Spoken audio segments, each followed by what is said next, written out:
প্রিয় ষষ্ঠ শ্রেণীর ছাত্রীরা, তোমরা নিশ্চয়ই সবাই খুব ভালো আছো। আমিও ভালো আছি। আজকে আমরা বিজ্ঞানের দ্বিতীয় অধ্যায় জীবজগৎ নিয়ে আলোচনা করব। জীবের প্রধান বৈশিষ্ট্যগুলো হচ্ছে কি? চলন, খাদ্য গ্রহণ, প্রজনন, রেচন, অনুভূতি, শ্বাস প্রশ্বাস, বৃদ্ধি, অভিযোজন। চলনটা হচ্ছে কি? প্রাণী মাত্রই তো চলাফেরা করতে পারে এক স্থান থেকে অন্য স্থানে। উদ্ভিদেরও অনেক সময় চলনটা হয় সেরকম হচ্ছে উদ্ভিদে যখন আগাটা বৃদ্ধি পায় তখন সে সামনের দিকে এগোতে থাকে, হ্যাঁ, কোনো একটা অবলম্বন বা ভারসাম্য খুঁজতে থাকে যেটাতে সে বৃদ্ধি পেতে থাকে, সেটা তার চলন। আর হচ্ছে খাদ্য গ্রহণ। খাদ্য গ্রহণ হচ্ছে কি? প্রতিটা প্রাণী তো বেঁচে থাকার জন্য খাদ্য গ্রহণ করে, আর উদ্ভিদরাও মাটি থেকে পানি ও পুষ্টি উপাদান সংগ্রহ করে। আর প্রজননটা হচ্ছে কি? প্রজননটা হচ্ছে বংশবৃদ্ধি। প্রতিটা প্রাণীরই বংশবৃদ্ধি আছে।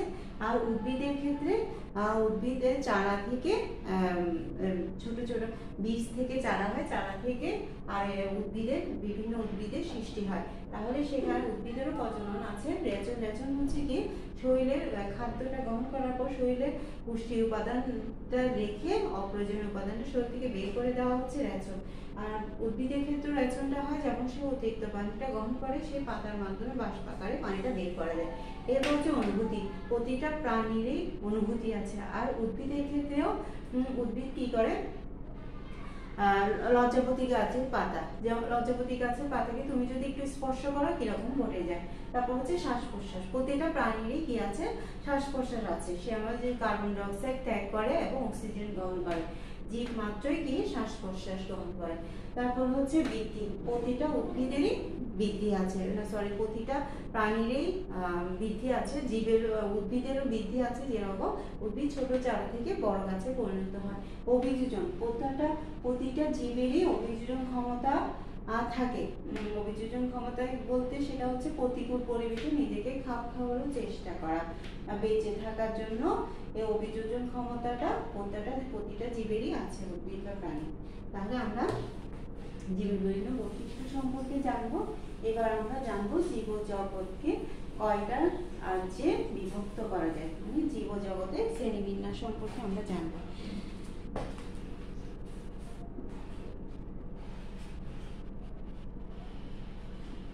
জীবজগৎকে 5টি রাজ্যে বিভক্ত করা যায়। প্রথম যেটা প্রাইমারি, সেটা হচ্ছে ক্ষুদ্র প্রাইমারি জীব। প্রাথমিক যেটা জীব সেটা হচ্ছে কি? আণুবীক্ষণিক, খালি চোখে দেখা যায় না। সেটা হচ্ছে ওরা হচ্ছে এককোষী এবং এদের কোষে সুগঠিত নিউক্লিয়াস থাকে না। ওটা হচ্ছে রাইজোবিয়াম।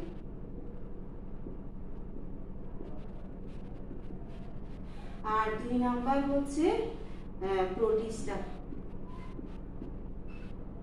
প্রোটিস্টা হচ্ছে কি? এরা এককোষী কিন্তু এদের কোষে সুগঠিত নিউক্লিয়াস আছে। আর এদের থেকে একটু উন্নত। আর উদাহরণ হচ্ছে কি? অ্যামিবা। আর হচ্ছে 3 নাম্বার হচ্ছে ফাঙ্গাই বা ছত্রাক।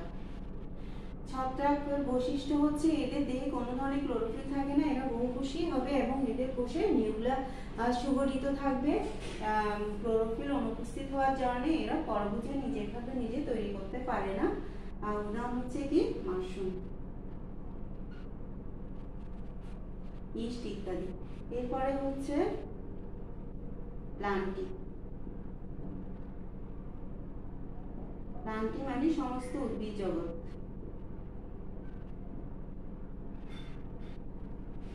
এদের বৈশিষ্ট্য হচ্ছে এদের কোষ প্রাচীর হচ্ছে সেলুলোজ নির্মিত এবং এরা ক্লোরোফিলের সাহায্যে খাদ্য তৈরি করতে পারে, নিজের খাদ্য নিজে তৈরি করতে পারে।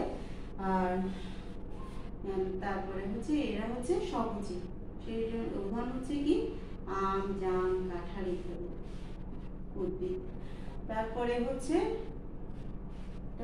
অ্যানিমেলিয়া,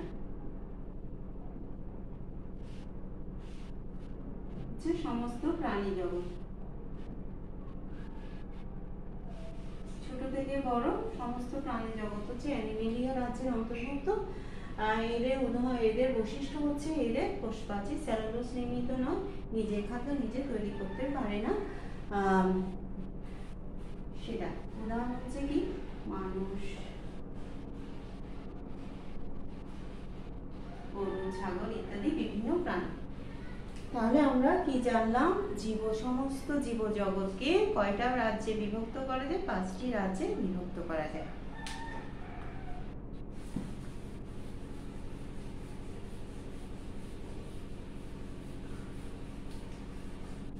এবার আসো উদ্ভিদ জগৎ।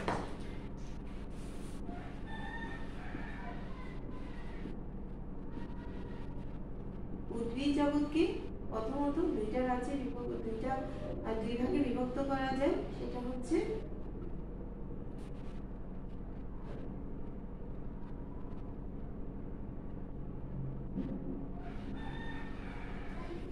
যেগুলোতে ফুল হয় না সেগুলো হচ্ছে অপুষ্পক উদ্ভিদ, আর যেগুলোতে ফুল হয় সেগুলো হচ্ছে সপুষ্পক উদ্ভিদ। ফুল হয় না এই ধরনের অপুষ্পক উদ্ভিদগুলোকে আবার 3 শ্রেণীতে ভাগ করা যায়।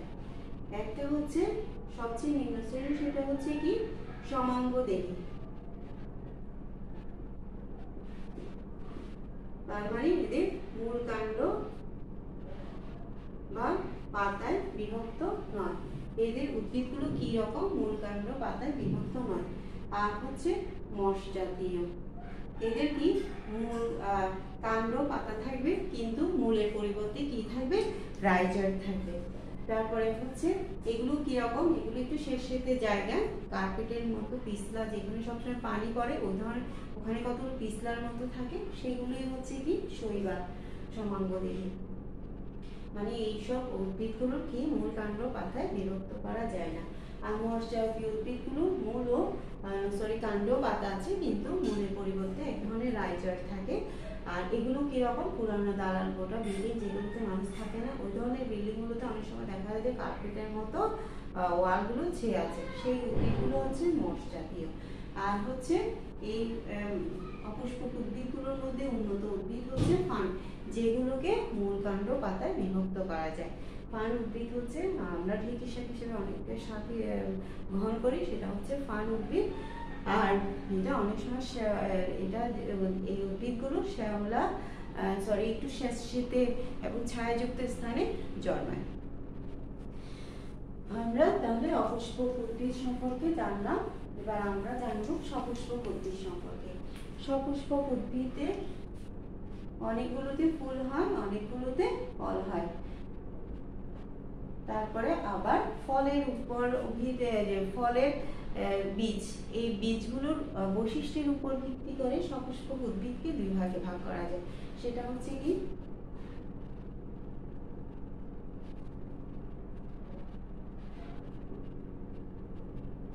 নগ্নবীজী উদ্ভিদ। নগ্নবীজী উদ্ভিদের বৈশিষ্ট্য হচ্ছে এদের ফুলের মধ্যে ডিম্বাশয় থাকবে না এবং ডিম্বকগুলো উন্মুক্ত থাকবে, সেই জন্য এটা নগ্নবীজী উদ্ভিদ। উদাহরণ হচ্ছে সাইকাস,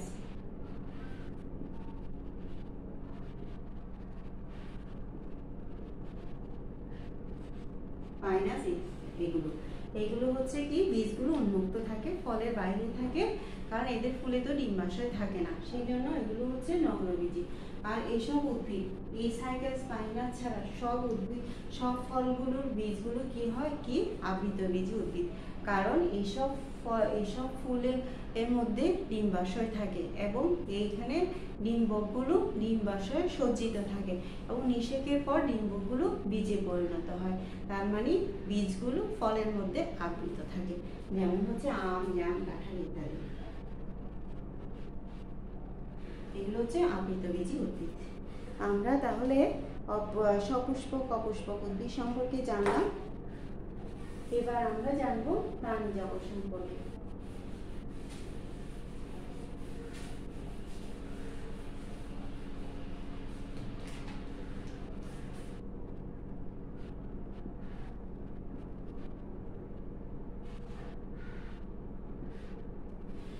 সমস্ত প্রাণী জগৎকে 2টা শ্রেণীতে ভাগ করা যায়। যাদের মেরুদণ্ড নেই, অনুপস্থিত, সেগুলো হচ্ছে অমেরুদণ্ডী প্রাণী।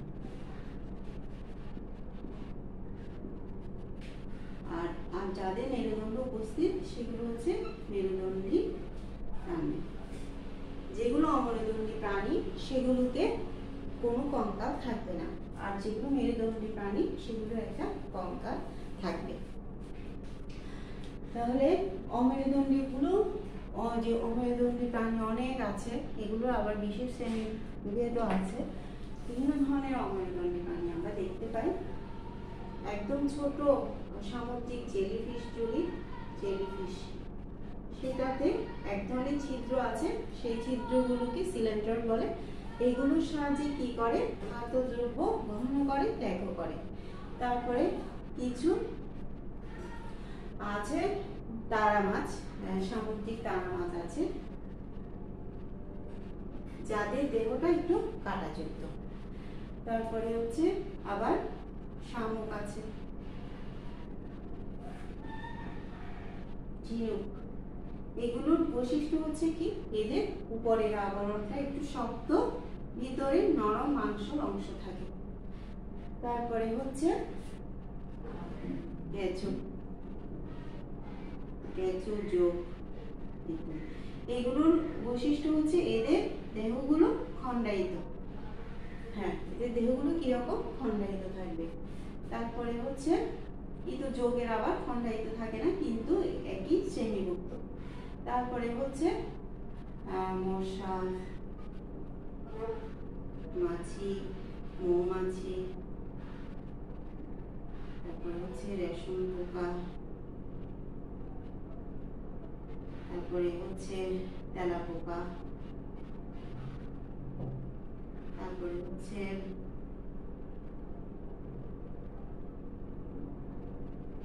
উই পোকা, তারপরে হচ্ছে চিংড়ি। হ্যাঁ, এখন এই শ্রেণীর, এটা হচ্ছে পতঙ্গ শ্রেণীর প্রাণী, অমেরুদণ্ডী প্রাণী, পতঙ্গ, পোকামাকড়, এই শ্রেণীর প্রাণীগুলোই বেশি দেখা যায়। এই শ্রেণীর মধ্যে হচ্ছে কিছু উপকারী আছে, কিছু অপকারী আছে। উপকারী কোনগুলো, যেমন হচ্ছে মৌমাছি, মৌমাছির সাহায্যে কি করে আমরা মধু সংগ্রহ করি। আর হচ্ছে রেশম পোকা, রেশমি সুতার জন্য দরকারি। আর চিংড়ি মাছ তো আমরা সবাই খাদ্য হিসাবে গ্রহণ করি। এগুলো একই শ্রেণীভুক্ত। এদের বৈশিষ্ট্য হচ্ছে এদের চোখগুলো একটু উপরে পঞ্জাক্ষী আকৃতির, এবং এদের পাগুলো সন্ধিযুক্ত পা। হ্যাঁ, দেখবে তেলাপোকা পা, চিংড়ির পা, এগুলো পাগুলোর মধ্যে একটা মিল আছে, সন্ধিযুক্ত উপাঙ্গ। তারপর আবার এই গোত্রের অনেক প্রাণী আছে যেগুলো আমাদের অপকারও করে, যেমন তেলাপোকা, উই পোকা, তারপর এগুলো মশা, এগুলো আমাদের অনেক ক্ষতি সাধন করে। তারপরে হচ্ছে কেঁচো। কেঁচো হচ্ছে কি আমাদের উদ্ভিদের মাটির নাগর হিসেবে কাজ করে। তাহলে কিছু অমেরুদণ্ডী এই আমরা আজকে এখানে কি জানলাম, অনেকগুলো অমেরুদণ্ডী প্রাণী এবং এদের বৈশিষ্ট্য সম্পর্কে জানলাম। আর এই শ্রেণীর একটা পতঙ্গ শ্রেণীর একটা বৈশিষ্ট্য হচ্ছে এদের দেহকে মস্ত, উদর, বক্ষ, এই তিনটে অংশে বিভক্ত করা যায়।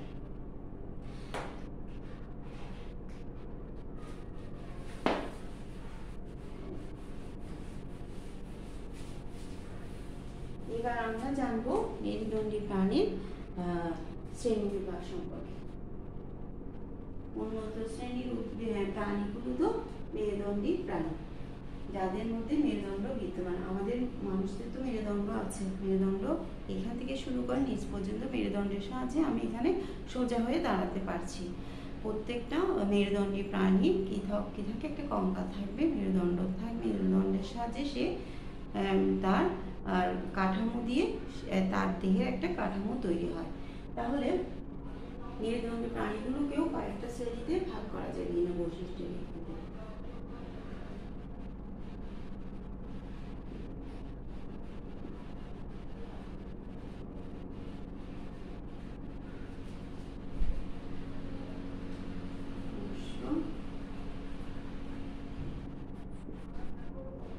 উভচর হচ্ছে সরীসৃপ,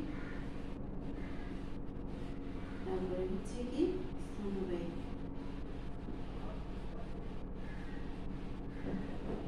স্তন্যপায়ী। মৎস্য জাতীয় প্রাণীগুলো কিরকম, মৎস্য জাতীয় মেরুদণ্ডী প্রাণী, এদের বৈশিষ্ট্য হচ্ছে এদের দেহে এদের উপরে কি থাকবে, আইস থাকবে। এরা ফুলকার সাহায্যে শ্বাস গ্রহণ করে, পাখার সাহায্যে সাঁতার কাটে, এরা পানিতে বাস করে। কিছু কিছু মৎস্য জাতীয়র মধ্যে আছে যেগুলোতে আইস থাকে না, যেমন বোয়াল মাছ, মাগুর মাছ, এগুলোতে আইস থাকে না। তারপর পক্ষী জাতীয় উদ্ভিদগুলো কি রকম, উঠতে পারে। এদের হাড়গুলো একটু হালকা হয়, এদের ডিম থেকে বাচ্চা হয়। তারপরে হচ্ছে কিছু কিছু পাখি আবার উঠতে পারে না, যেমন হচ্ছে পেঙ্গুইন পাখি, এরা আবার উঠতে পারে না। এদের কি থাকে, পালক থাকবে। আর মানুষ ছাড়া সমস্ত মেরুদণ্ডী প্রাণীর কি থাকবে, লেজ থাকে। তারপরে পাখিদেরও পাখা থাকে, লেজ থাকবে, পালক থাকবে।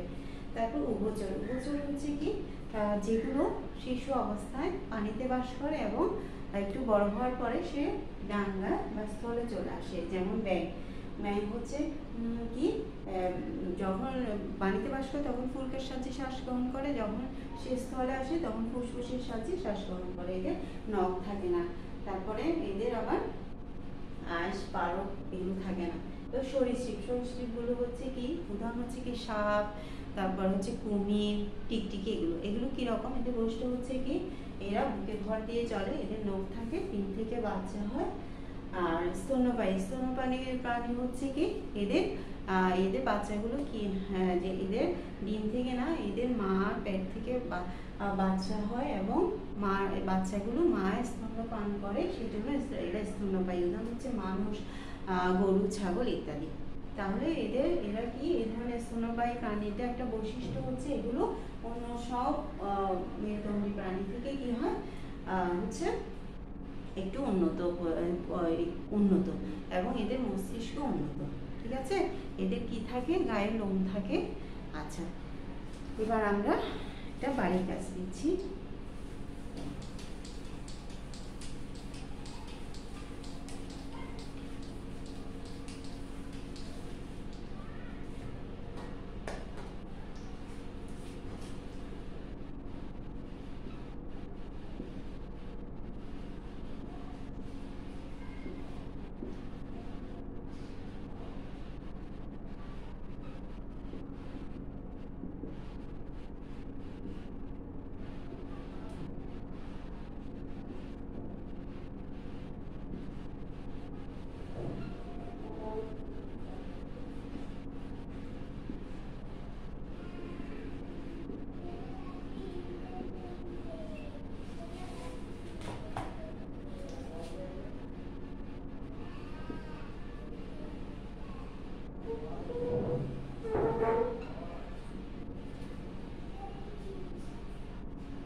ঠিক আছে, এইটুকুর মধ্যে থাক, আগামী দিন দেখা হবে। সবাই ভালো থাকবে, সবাইকে ধন্যবাদ।